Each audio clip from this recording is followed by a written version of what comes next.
Let's go back to the lines and have a word with John. Hello, John.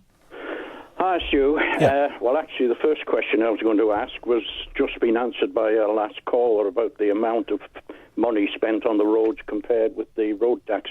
Yep. So I'll go on to the second one. Obviously, the whole thing evolves around money. I'd like to ask what has been done about the £400,000 diesel loco sitting down at Bank Circus, which the chances of it ever turning a wheel again are very remote. We've been promised that it would be going in a couple of months. A couple of months goes on. It's just sitting there. I don't know whether it's even got wheels on it now. But the point is, nobody is held responsible. Now, if I worked for a private company and I'd wasted 400,000, I'd be out, kicked out. All right, well, fine. A good point, well made. Let's go to the Minister then for the answer on this, because I knew it was going to come up, this diesel locomotive. We were told at the time it was vitally important that we had this, that the entire rail network was going to fall apart without it. We've had it for a while, and people tell me it's not working, and the railways are still running.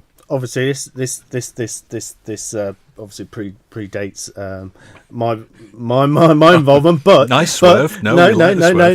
But what I do know about it, or what I understand to be the case, is the fact that it wasn't actually the vehicle that was wanted or requested originally. I think this was a cheaper alternative. A cheaper alternative, yeah. And that's what happens when you get cheaper alternatives. Still a lot of money, though. Well, it is, and then you could argue that whether at the time they should have perhaps whether we even went that way. But I know in terms of having a backup, because if there's any problem with the steam railway, if it fails, it has a 1.6 mile climb. You need. Is it going to be fixed? Is it ever going to work? Well, I hope so, but it was trying to make a call, possibly maybe not the right one. But the point is, there's lots of priorities, as you know, with the Heritage Railway.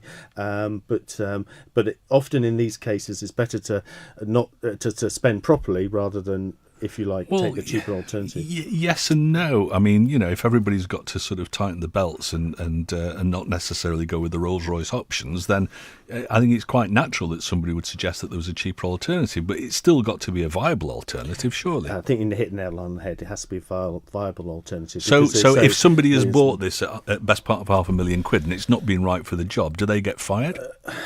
Do they get? Well, I think people are very concerned that expensive mistakes are made on a regular basis, and all that the politicians say afterwards is time to move on. Lessons have been learnt. Let's look to the future going forward.